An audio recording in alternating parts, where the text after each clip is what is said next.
Thanks for watching, folks. We're going around America, and today we stop in Steubenville, Ohio, talking to Dr. Scott Hahn, professor of theology, author, and all-around good egg. Thank you, Dr. Scott Hahn, for taking the time to speak with us. It's great to be with you, Vic. I found you because you're going to be doing a lecture or appearing at a conference in my neck of the woods. Rise Up, O Men of God is the title. What does that mean? Well, it's a men's conference that's going to meet on Saturday, March 2nd. And Rise Up, O Men of God is a hymn that has been sung by the church for generations, but it's especially appropriate as a theme for the men's conference, because right now what we're looking at in the Catholic Church is a call to the new evangelization.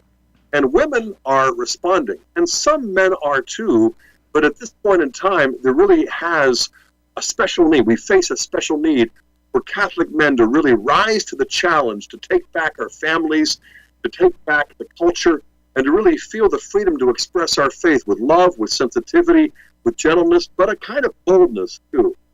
Now, when you say rise up, O men of God, it sounds like you're saying that maybe they haven't risen up yet, or at least high enough. Is that accurate?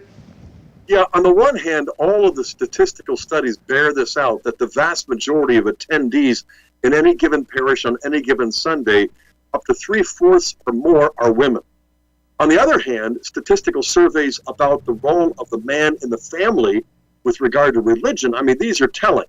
The Southern Baptist did a nationwide survey that showed that if the child is the first to experience faith conversion, there's a 3.7% chance that the rest of the family will follow. Whereas if the mother is the first to experience, it quadruples. There's a 17% chance the rest of the family will follow.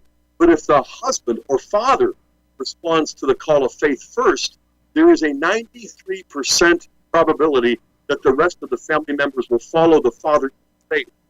And this really points to the importance of the man's role in the family as husband and father, not to dominate, but to serve, but to provide a model of servant leadership that really is not just physical, but spiritual, not just economic, but also in matters of faith.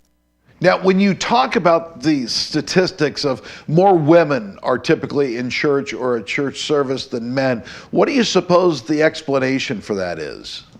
Well, I think it's something that our culture reinforces, because making money is what men are called to do, and to also go out on the sports field and compete, whereas the practice of the faith has more to do with the soul. It has more to do with heaven. It has more to do with the heart and the head. And, these are misconceptions, because we love the Lord our God with all of our heart and our mind and our body, strength, and soul. And so it's a call to men and women. I'm noticing just recently that the very last verse of the Old Testament, setting the stage for the New, is where the promise of the prophet Malachi says, "And I will send you a prophet for the great day of the Lord, and he will turn the hearts of fathers to their children and the hearts of children to their fathers." And I think this is all. Christ helps John the Baptist of bringing this grace to men and women to make disciples of all nations. And what I find across the country is in Catholic parishes where men get involved and they hold each other accountable with regard to prayer, but also pornography, with regard to Mass, but also being faithful husbands and fathers. What really happens is faith catches fire.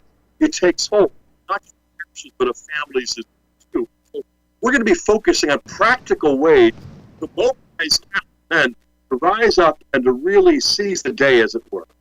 Dr. Scott Hahn, thank you so much for your time. I appreciate it. You're most welcome. Thank you for the invitation to join you, Vic. Around America, this time we stopped in Ohio. For NewsNet, I'm Vic McCarty.